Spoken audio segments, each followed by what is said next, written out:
सबसे पहले बात गोल्ड के गिरने की और चांदी के क्रैश होने की। अभी तक तो सोना चांदी ने गदर काट रखा था, लेकिन अब फिर से लोग भयंकर कंफ्यूजन में जी रहे हैं कि सोना चांदी खरीदना है या भाई बेच के निकल जाना है।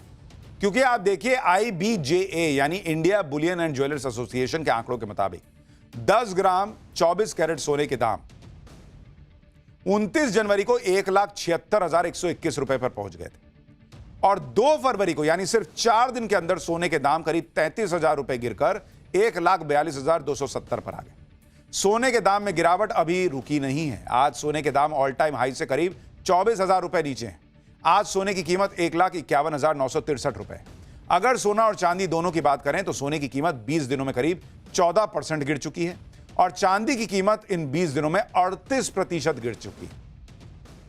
आप देखिए कि इन सभी वजहों से जिस तरह सोना गिरा और चांदी क्रैश हुआ, उसने कैसे लाखों करोड़ रुपए लोगों के डुबा दिए। आप देखिए किस तरह से लोगों का नुकसान हो रहा है और इसलिए लोग उहापोह में भाई कि क्या करना है, खरीदना है, बेच के निकल जाना है। 17 फरवरी अगर आप देखेंगे मार्केट से साफ हुआ कितना पैसा भाई सोना चांदी गिरने से 116 लाख करोड़ रुपया सोना चांदी गिरने से, उसके रेट गिरने से। और अगर आप देखिएगा 31 जनवरी से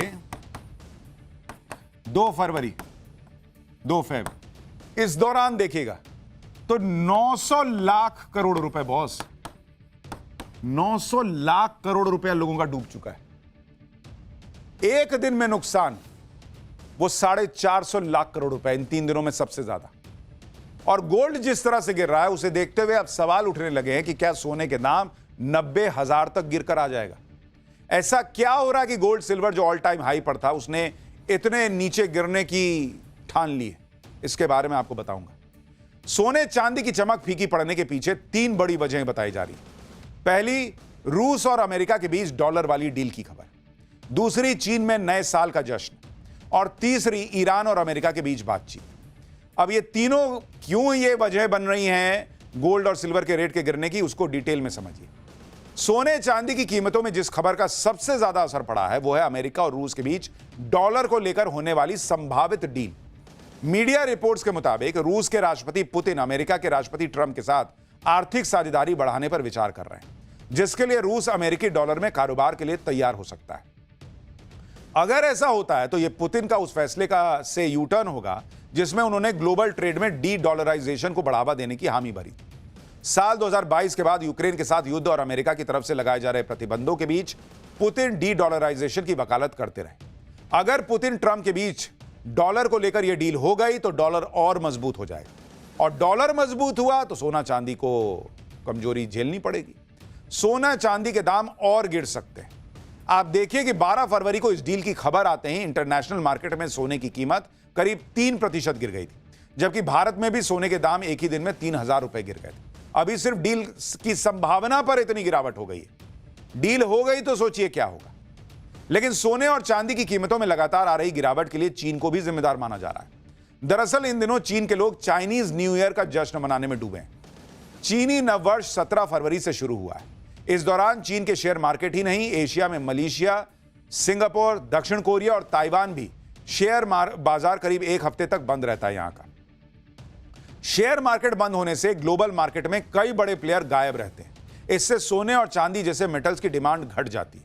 आप देखिए कि 17 फरवरी को ही सोने और चांदी के दाम करीब 2% तक गिर गए। मतलब चीन में, मलेशिया में यहां पर लोग न्यू ईयर सेलिब्रेट कर रहे हैं और यहां सोना चांदी जिन्होंने खरीदा था उनके लिए अमावस्या की रात हो रही है। हाँ, बेसिकली हमने काफी मिला जुला कारोबार देखा, जिस हिसाब से अनसर्टेनिटीज यहाँ पे बिल्डअप हो रही है और बार बार फेड के एंड से बेसिकली अनसर्टेनिटीज की बातें की जा रही है। तो यहाँ पे काफी मिला जुला कारोबार हम देख रहे हैं। हालांकि मुझे लगता है कि अगर स्पेसिफिक गोल्ड की बात की जाए तो इसका जो मोमेंटम है वो अपसाइड ही मेंटेन रहना चाहिए। कल की मीटिंग से थोड़ा सा यहाँ पे नेगेटिव एक इम्पैक्ट में भी गोल्ड को देखने को मिले, बट मुझे लग रहा है कि कोई डिप आता है तो यहाँ पर बाय करके काम करना चाहिए। कॉम्पेक्स स्पेसिफिक प्राइस की बात करें तो मुझे लगता है 900 जब तक यहाँ पे ये मेंटेन है प्राइजेस, तो यहाँ पर अपसाइड यहाँ पे क्वेश्चन लग रहा है। और 5135 से लेकर 5365 तक के लक्ष्य भी हम आने वाले सत्रों में देखेंगे। वहीं एमसीएक्स में थोड़ा सा वेट करें डिप का। 154,800 850 तक भाव मिलते हैं, तो वहां पर बाय करना चाहिए। 154,600 का इसमें स्टॉप लॉस प्लेस करें, और ग्रेजुअली मुझे लगता है कि प्राइस 159 और इवन 161 तक भी 2 से 3 सत्रों के अंदर देखने को मिल सकते हैं। तो गोल्ड में बाय ऑन डिप्स की रणनीति से काम किया जा सकता है। वहीं सिल्वर में हम पिछले कुछ दिनों के बिहेवियर को नोट करें तो ये देखने को मिलता है कि 225 226 के आसपास सिल्वर ने जब करेक्शन आया था डीप, तो वहां पे बॉटम बनाए थे और प्राइजेस ने वहां पे बार बार उसको रिटेस्ट किया है, बट डिसिसिवली उस लेवल को ब्रेच नहीं कर पाए और टेस्ट भी नहीं कर पाए हैं। तो मुझे लगता है कि वो एक क्रूशियल सपोर्ट होगा आने वाले टाइम के लिए, और मुझे लगता है कि कोई भी अभी करेक्शन आता है तो शॉर्ट टर्म यहाँ पर बाय करना चाहिए। इंटरडे और 2 से 3 दिन के लिए स्पेसिफिक लिए आप 241 240 तक के यहाँ पे प्राइसेस मिलते हैं, थोड़ा करेक्शन आता है तो बाय कर सकते हैं। 235 का इसमें स्टॉप लॉस रखें, और टेंटेटिव जो टारगेट है 251 से लेकर 254-55 तक के देखने को मिल सकते हैं। तो दोनों ही कमोडिटी के अंदर फॉर इमीडिएटली शॉर्ट टर्म के अंदर बाय ऑन डिप्स की रणनीति से काम करना चाहिए जी।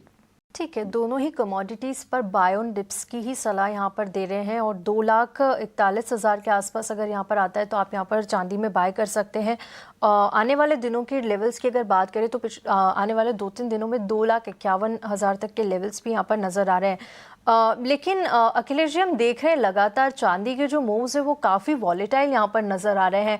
पिछले कुछ दिनों से अगर देख रहे हैं तो जो करेक्शन भी है वो बड़ा आ रहा है। हर दिन या तो वो तेज़ी के साथ खुलती है या फिर बहुत ज़्यादा मंदी यहाँ पर नज़र आ रही है। कल के सेशन की बात करेंगे तो देखिए, कल सुबह हमने अच्छी खासी तेज़ी 3 से 4% तक की तेज़ी चांदी में देखी थी, लेकिन शाम होते होते फिर से यहाँ पर गिरावट होती हुई नज़र आई। क्या इन लेवल्स पर जिन निवेशकों ने यहाँ पर चांदी में जो फोमो क्रिएट हुआ था वहाँ पर उन्होंने जो रैली मिस कर दी है, अगर 3 से 4 महीनों की बात करूँ तो क्या लेवल्स अब आप चांदी के लिए स्पेसिफिकली देख रहे हैं आते हुए? थोड़ी स्थिरता दिख रही है आने वाले दिनों में? देखिए, जैसे मैं कह रहा हूँ कि काफी हाई बीटा कमोडिटी है, और इस तरह के मूव्स आने वाले सत्रों में भी देखने को मिलने चाहिए। बिकॉज प्राइजेस भी हम देखते हैं तो काफी हाई है, हालांकि ऊपरी स्तरों से गिरे हैं, बट स्टिल इट्स 2.5 लाख वाला कमोडिटी। तो यहाँ पे थोड़ा बहुत करेक्शन आता है 2 से 3% का भी, तो एक प्राइस वाइज काफी बड़ा करेक्शन देखने को लगता है। मुझे लगता है $72 एक इम्पॉर्टेंट यहाँ पे सपोर्ट रहेगा, और अगर आप निवेशक हैं तो इस लेवल रेफरेंस से आप बाय कर सकते हैं। जब तक ये प्राइजेस ब्रिज नहीं होते तब तक आप बाय ऑन डिप्स का इसमें रणनीति रख सकते हैं, और ऊपर में जो प्राइजेस हैं वो $86 तक आ सकते हैं। हालांकि अगर लॉन्ग टर्म के हिसाब से काफी लॉन्ग टर्म देख रहे हैं तो इन लेवल्स पे भी आप बाय कर सकते हैं, और इन केस एनी फर्दर यहाँ पे करेक्शंस आते हैं तो भी वहां पर एक्यूमुलेशन का आप मून रख के या हॉरिजन रख के आप बाय ऑन डिप्स की रणनीति रख सकते हैं। आने वाले सत्र में मुझे लगता है कि काफी अपसाइड इसमें अभी बाकी है, और $86 तक initially short term, and then further यहाँ पे रैलीज निकल के आएगी। तो बीइंग एन इन्वेस्टर इसको देखें, और नीचे आता है तो फिजिकल या फिर ETF के फॉर्म में इसको बाय कर सकते हैं। ठीक है, वही निवेशकों के लिहाज से ये सवाल था, और आपको इस पर सलाह भी अखिलेश जी ने दे दी है। चलिए आगे बढ़ते हैं और अब कच्चे तेल का रुख कर लेते हैं। देखिए, यहाँ पर भी हल्की रिकवरी, अच्छी रिकवरी कह सकते हैं। ब्रेंट क्रूड यहाँ पर $70 के करीब पहुँच गया। WTI क्रूड $65 के आसपास के लेवल्स दिखा रहा है, और MCX पर देखिए 5,950 रुपये के करीब यहाँ पर कच्चे तेल का भाव चला गया। मिडिल ईस्ट की बात करें तो वहाँ पर अभी भी टेंशन बरकरार है। OPEC प्लस की तरफ से अप्रैल में आगे जाकर वो प्रोडक्शन बढ़ाने पर विचार करेंगे। इन सब के अलावा US ईरान का जो मुद्दा है वो लगातार यहाँ पर बरकरार है। नए नए डेवलपमेंट्स आ रहे हैं, और कल देखिए जो US के उपराष्ट्रपति JD वांस, उनका एक स्टेटमेंट आया है कि ईरान ने सारी जो मांगे थी उसे नज़रअंदाज किया है, और कोई भी मिलिट्री एक्शन यहाँ पर अब ट्रंप आगे जाकर ले सकते हैं, जिससे कि टेंशन और ज़्यादा गहरा गया है। अब इन तमाम चिंताओं के बीच कच्चे तेल में क्या करना चाहिए? क्या कोई बड़ा उछाल आप एक्सपेक्ट कर रहे हैं इस वीक में? बिल्कुल, हम बार बार देख रहे हैं कि यहाँ पर काफी अनसर्टेन एनवायरनमेंट बन रहा है around crude market price US और ईरान की जो टॉक्स चल रही है, और इस कारण से ही प्राइसेस बार बार नीचे जाके भी वापस रिगेन कर रहे हैं। मुझे लगता है कि यहाँ पर 5875 एक क्रूशियल ब्रेकआउट लेवल है और प्राइसेस उसके ऊपर ही काम कर रहे हैं। तो मुझे लगता है कि यहाँ पे बाय ऑन डिप्स की रणनीति रख सकते हैं। करंट भाव से लेकर 5875 जो नेक्स्ट कॉन्ट्रैक्ट है बाय करके काम करें। 5775 प्लस में स्टॉप लॉस रखे, और मुझे लगता है कि आने वाले सत्रों में यहाँ पे प्राइजेस 6100 से लेकर 6450 तक भी जा सकते हैं। तो जब तक प्राइजेस 5775 के ऊपर है तब तक बाय ऑन डिप्स की रणनीति रखें, और यहाँ से एक अच्छी रैली आने वाले सत्रों में देखने को मिल सकती है। ठीक है, कच्चे जी। तेल पर भी बाय ऑन डिप्स की ही रणनीति आप बनाइए। लेवल्स आपको अखिलेश जी ने बताइए, उनका ध्यान रखिए। आने वाले दिनों में अच्छी रैली एक्सपेक्टेड है कच्चे तेल के लिए। आगे बढ़ते हैं और एनजी पर भी एक टेक अखिलेश जी आप दीजिए। देखिए आज के सत्र में फिर से एक तेजी नजर आ रही है, 2.5% के ऊपर है, 270 के लेवल पे कारोबार हो रहा है।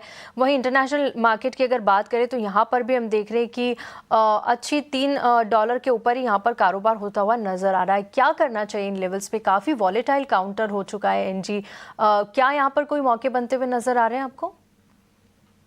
देखिए, due to mild weather and जो एक्सपोर्ट्स के नंबर है वो काफी ज्यादा सिग्निफिकेंटली हाई देखने को मिले, जिस कारण से यहाँ पर एक डीप प्रेशर हमको ऊपरी प्राइजेस से देखने को मिला। हालांकि अभी मुझे लग रहा है कि इमीडिएटली शॉर्ट टर्म प्राइजेस एक रेंज में काम कराएंगे। नीचे में 268 और ऊपर में 295 96 इसी दायरे में नेचुरल गैस का कारोबार रहना चाहिए। निचले दायरे के आसपास है, अगर किसी को ट्रेड करना है तो मुझे लगता है 272 71 तक यहाँ पे मिलता है तो बाय कर सकते हैं। 268 के नीचे का स्टॉप लॉस प्लेस करें, और जो ग्रेजुअली लक्ष्य है वो 283 295 तक के देख सकते हैं। तो फॉर ट्रेडिंग प्रोस्पेक्ट्स इसको बाय ऑन डिप्स किया